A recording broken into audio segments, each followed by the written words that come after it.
মানুষের জন্য গণতন্ত্র প্রতিষ্ঠিত হোক, এই দেশের মানুষের গণতান্ত্রিক অধিকার প্রতিষ্ঠিত হোক। বিসমিল্লাহির রহমানির রহিম।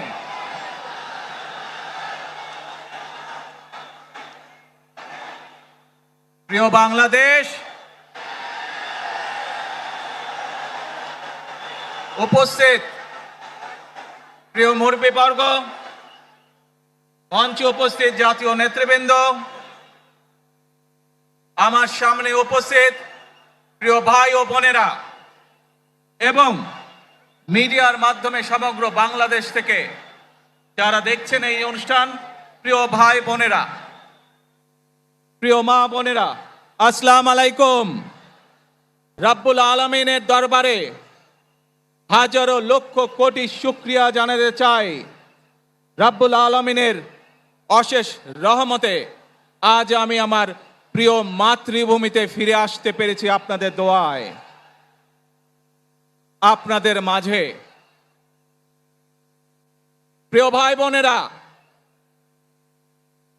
আমাদের এই প্রিয় মাতৃভূমি 1971 সালে লাখো শহীদের রক্তের বিনিময়ে অর্জিত হয়েছিল। প্রিয় ভাই বোনেরা, এই দেশের জনসংখ্যার অর্ধেক নারী, 4 কোটিরও বেশি তরুণ প্রজন্মের সদস্য, 5 কোটির মতন শিশু,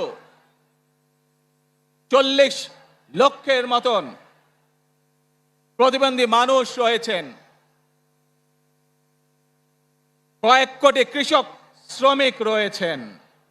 এই মানুষগুলোর একটি প্রত্যাশা আছে এই রাষ্ট্রের কাছে, এই মানুষগুলোর একটি আকাঙ্ক্ষা আছে এই দেশের কাছে। আজ আমরা সকলে যদি ঐক্যবদ্ধ হই, আজ আমরা যদি সকলে প্রতিজ্ঞাবদ্ধ হই, তাহলে আমরা এই লক্ষ কোটি মানুষের সেই প্রত্যাশাগুলো পূরণ করতে পারি ইনশাআল্লাহ।